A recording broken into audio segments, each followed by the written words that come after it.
कचहरी नसीब फरमा। आमीन। ओ मौला तोखे वास्तोवार इमाम अली रज़ा अलैहिस्सलाम जो वास्तो थी कुर्बान अली सतो साईं जो अॼो को खैर अॼो को न्याज अॼो की ग़ुलामी खैर पंहिंजी बारगाह में उहद जबल जेॾो लिखण क़बूल फरमा। आमीन। कुर्बान अली सतो साईं के साईं जी अम्मा मिठी के साईं जे ॿारनि खे सभिनी भेनरुनि के मौला क़यामत ताईं आबाद फरमा।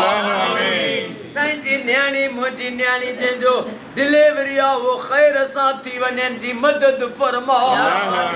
ओ मौला इमाम हुसैन जो वास्तो थी इमाम हुसैन जे नंढड़ी न्याणी अम्मा मासूम बीबी सकीना साईं जो वास्तो थी कुर्बान अली साईं जा सैयद बिशारत हुसैन साईं जा सईद जाफर हुसैन शाह साईं जा गुलाम शबीर आराई साईं जा क़यामत ताईं बेड़ा पार फरमा।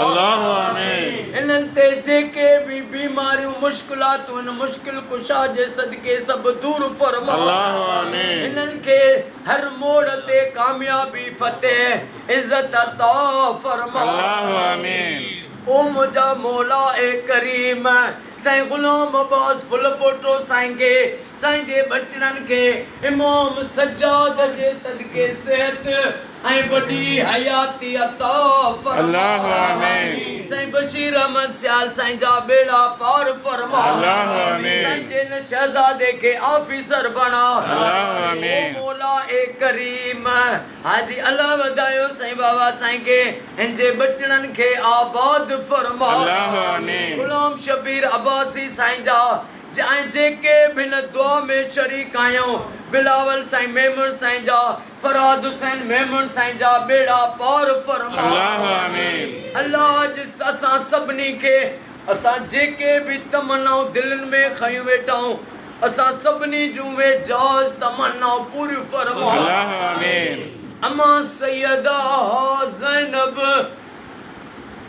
जेको करबला खां कूफे खां शाम ताईं सफ़र कयो रुअंदी रही उन सैयदा ज़ैनब जे सफ़र जो वास्तो थी ईरान जी क़यामत ताईं ज़ाहिरी ऐं ग़ैब मां मदद कर ऐं ईरान जे दुश्मन के निस्तो नाबूद फरमा।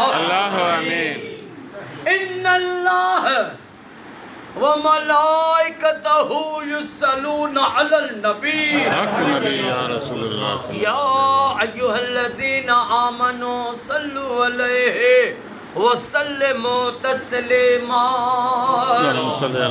अल्लाहुम्मा सल्लि अला मुहम्मद व आले मुहम्मद ला इलाहा इल्लल्लाह मुहम्मदुर रसूलुल्लाह नारे हैदरी।